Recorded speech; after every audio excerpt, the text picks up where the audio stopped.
എന്തേ നേരത്തെ വന്നാ? ഭക്ഷണം കഴിച്ചില്ലേ? ഓ ഭക്ഷണം കഴിച്ചൊന്നുമില്ല. കറി കൊള്ളൂലായിരുന്ന? വീട്ടിലേക്ക് ചെന്നപ്പോഴേ വയറ് നിറച്ച് കിട്ടി. എന്ത് പറ്റി? നീ എവിടുന്നെങ്കിലും ഒരു 10-50,000 രൂപ എനിക്ക് സംഘടിപ്പിച്ചു തരുമോ? ഞാൻ ആ പണ്ടരം വാങ്ങിച്ചു കൊണ്ടുകൊടുക്കട്ടെ. 50,000 രൂപയെ എൻ്റെ അടുത്താ? 50,000 രൂപ എൻ്റെ കയ്യിലുണ്ടെങ്കിൽ ഞാൻ 2 മാസം ലീവ് എടുത്ത് വീട്ടിലിരുന്നാണ്. ഈ പണിക്ക് വരൂ? എനിക്ക് വീട്ടിലേക്ക് കയറി ചെല്ലാൻ പറ്റില്ലാന്ന്. ഇനിയിപ്പോ ആ സാധനം ഇല്ലാണ്ട് അങ്ങോട്ട് കയറി ചെന്നൂടാ. നീ എന്ത് പറയണ? 50,000 രൂപയ്ക്കെന്ന് വെച്ചാൽ പുള്ളകളിയാണ്. ആരോട് ചോദിച്ചാൽ കിട്ടൂ? ഇപ്പൊ ഈ GST നോട്ട് നിരോധനമൊക്കെ വന്നപ്പോൾ ഒന്നാമത്തെ ഒരാളുടെ കയ്യിലും 10 പൈസ ഇല്ല. പലിശക്ക് കൊടുക്കണവരെ കുബേരെന്നും പറഞ്ഞുകൊണ്ടുപോയി അകത്തിടേൻ. അവർ പേടിച്ചിട്ട് അതും നിർത്തി. എന്നിട്ട് ഈ കൊള്ളരായിക മുഴുവൻ ചെയ്തിട്ട് പറയണ പാവങ്ങൾക്ക് കക്കൂസ ഉണ്ടാക്കുന്നതാണ്. ആരാണ് ഇതിന് മാത്രം കക്കൂസ് ഇല്ലാതെ കിടക്കണെന്ന് ഞാൻ ആലോചിക്കണം. ഞാനപ്പോ ആകെപ്പെട്ടത് എന്ത് കക്കൂസ് ഇല്ലാണ്ടാ? കക്കൂസ് ഇല്ലാണ്ടല്ലടാ. എടാ എവിടുന്നെങ്കിലും ഒരു 50,000 രൂപ സംഘടിപ്പിക്കണമെന്ന്. ആ സാധനം വാങ്ങിക്കാതിരിക്കാൻ പറ്റില്ല. ഒരു ഊട്ടിക്കത്ത നെക്ലസ്. നീ അത് വൈകുന്നേരം പറയുമ്പോ ചെന്ന് പൈസ ഇല്ല, എനിക്ക് തെണ്ടാൻ പോകാൻ പറ്റുമോ, നീ ഒന്ന് സമാധാനിക്ക്, പൈസ വരുമ്പോ മേടിച്ചു തരാന്ന് അങ്ങോട്ട് പറയണം. ഇതൊക്കെ ഞാൻ രാവിലെ മുതൽ പറഞ്ഞുകൊണ്ടിരിക്കുകയാണെന്ന്. ഇത് ഞാൻ ഇവൾക്ക് എന്നോ വാക്ക് കൊടുത്തിട്ടുണ്ട്. 1 കൊല്ലം കണ്ടായി. ഇത് ഇപ്പൊ ഇന്ന് രാവിലെ മുതൽ ഈ സാധനം വേണമെന്ന് പറഞ്ഞ് വാശി പിടിച്ച് നിൽക്കാന്ന് പറഞ്ഞാൽ എന്തതിനൊക്കെ പറയുക? ഇല്ലെങ്കിൽ 2 മാസം മുമ്പോട് പറയണ്ട, എന്നാ വാങ്ങിച്ചു കൊടുത്തൂടെ?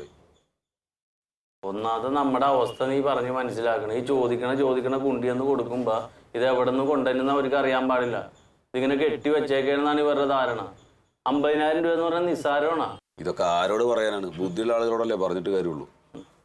ഈ അമ്മാവനും അമ്മയൊക്കെ എന്തിനാണ് ഇതിന്റെ കൂടെ എന്ന് വർത്താനം പറയണ? അവർക്ക് കാര്യം അറിഞ്ഞൂടെ? എനിക്ക് അറിഞ്ഞൂടാ. ഈ വിവാഹ വാർഷികം എന്ന് പറയുന്നത് ഇത്ര വലിയ സംഭവമാണോ? എന്ത് വാർഷികം? എനിക്ക് ഓർമ്മയും കൂടി ഇല്ല. അതാണ് ഞാൻ ആരാന്ന് ഈ തീയതി ഇതൊക്കെ ഓർത്ത് വെക്കണത്. ഇവർക്ക് വേറെ ഒന്നും ചെയ്യാനില്ലല്ലോ. ഇത് മാത്രം ആലോചിച്ചിരിക്കലല്ലേ. എന്നിട്ട് അതിന്റെ പേരിൽ വെറുതെ വഴക്കുണ്ടാക്കുക. ഞാൻ ഭക്ഷണം കഴിക്കാനൊന്നുമില്ല, ഞാൻ നേരെ തിരിച്ചു പോകും. അത് പറഞ്ഞിട്ട് കാര്യമില്ല. അതിനെക്കുറിച്ച് ആലോചിക്കണ്ട. നടപടിയാകാത്ത കേസ് പിന്നെ എന്ത് ചെയ്യാൻ പറ്റും? ഇന്ന് 50,000 രൂപ ഒപ്പിച്ച് 2 പവന്റെ മാലയൊക്കെ മേടിച്ചിട്ടുണ്ടെന്ന് പറഞ്ഞാൽ നടക്കാത്ത പണിയാണത്. മാത്രല്ല ഇടാനില്ലെങ്കിൽ കുഴപ്പമില്ല. ഇത് അവൾക്ക് അത്യാവശ്യം സ്വർണത്തിന്റെ ചെയിനും അതും ഇതൊക്കെ ഉള്ളതാണ്. പിന്നെ അതിന്റെ കൂട്ടത്തിൽ പിന്നെ ഈ ഒരു കുന്തത്തിന് പറഞ്ഞ് വാശി പിടിക്കുന്ന എന്ത് കാര്യത്തിനാണ്? മനുഷ്യന്റെ മനസ്സമാധാനം തറക്കാൻ വേണ്ടിയിട്ട്. ഞാൻ അതൊരു പൊട്ടനായി പോയി. ഇവര് പറയണ മുഴുവൻ അങ്ങനെ വാങ്ങിച്ചു കൊടുത്തിട്ടേ അത് ശീലായി പോയി. അതാണ്. ഞാനൊരു ഐഡിയ പറഞ്ഞു തരാം. ഒരു 1-2 ദിവസമൊക്കെ പിടിച്ചു നിന്നാ മതിയാവോ? എന്ത് എന്ത് ഐഡിയ? ഇത് വേറൊരു നമ്പറാണ്. ഷാഹിദാക്ക് ഒരു നെക്ലസ് മേടിച്ചത് ഇരിപ്പുണ്ട്. അവളങ്ങനെ ദിവസം ഉപയോഗിക്കാറുമില്ല. ഇതൊരു പെട്ടിയിലിട്ട് അലമാരിയിൽ പൂട്ടി വെച്ചേക്കാണ്. ഞാൻ പണയം വെക്കാൻ ചോദിച്ചാലും തരൂല. മനസ്സിലായ? എവിടെയെങ്കിലും പോകുമ്പോൾ മാത്രമേ ഉള്ളൂ തീർത്ത് ചാർത്തുള്ളൂ. ഞാനത് വേണമെങ്കിൽ ന്യൂട്രലിൽ അടിച്ച് നിനക്ക് തരാം. 2 ദിവസം കഴിയുമ്പോൾ ഇങ്ങോട്ട് തിരിച്ചു തന്നു വെച്ചാൽ മതി. പറ്റുമോ? അത് മതിയല്ലോ. ആ മതി. ഇതിപ്പോഴേ ഇത് ഇട്ടോണ്ട് നടക്കാനൊന്നുമല്ല. ഈ സാധനം നമ്മൾ കൊണ്ടുകൊടുത്തെന്ന് വിചാരിക്കുക. ഇതൊന്ന് കെട്ടി ഒന്ന് അതിലെന്തിലൊക്കെ നടന്നു കഴിഞ്ഞ് ഈ സാധനം ഊരിട്ട് ഏതെങ്കിലും അലമാരയിൽ പൂട്ടി വെക്കും.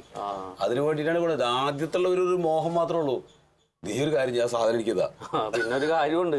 ഈ മുതൽ വിട്ടുകൊണ്ട് ഈ മന്ദത്തിനോട് അങ്ങാട് വരാൻ നിൽക്കരുതെന്ന് പറയണം. മനസ്സിലായി? 2 ദിവസം എന്തെങ്കിലുമൊക്കെ കാണിച്ചിട്ട് നീ അതുപോലെ ആ പെട്ടിയിൽ വെച്ച് ഇങ്ങോട്ട് തന്നേരും. ഞാൻ കൊണ്ട് അലമാരിൽ വെക്കാം. ഇവളും അറിയൂല അവളും അറിയൂല. ഈ പ്രശ്നമൊന്നും തീർന്നു. വെറുതെ എന്തിനാ കടക്കാരനാണ്?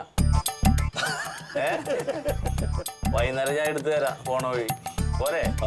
എന്നാ കേസ് വിട്ട് അടുത്തത്. അതെ 2 ദിവസം കഴിഞ്ഞിട്ട് പോലെ പണയം വെക്കാൻ എന്തെങ്കിലും പറഞ്ഞിട്ട് അതൊക്കെ സാധനങ്ങൾ കൊണ്ടുവരികയും ചെയ്യും. എന്തേലും പറഞ്ഞ് എടുത്തുണ്ടോന്ന്. ഇതിപ്പോ അവിടെ ഇരുന്ന ഇത് പറയുന്നില്ലല്ലോ. ഈ കാര്യവും നടക്കും, ഒരു കുഴപ്പമില്ല. എന്റെ മുതലും അല്ലേ. ഈ വക ആളുകളോട് ചെയ്യാൻ പറ്റുന്ന പണി അത് തന്നെയാണ് അല്ലേ?